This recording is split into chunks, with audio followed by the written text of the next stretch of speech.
గరళాన్ని గొంతులో దాచిన శివుడు ఎందరికో దేవుడు.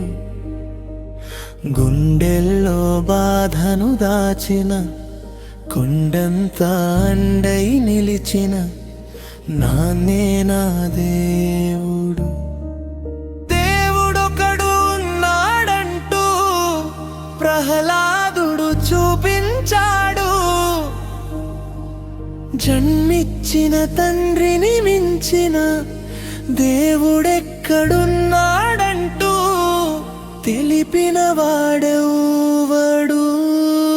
అమ్మాని ఎవ్వరినైనా అలవోకగా పిలిచేస్తాము. మా నాన్నంటూ ఒక్కరినే గర్వంగా చూపెడతాము. అమ్మాని ఎవ్వరినైనా అలవోకగా పిలిచేస్తాము.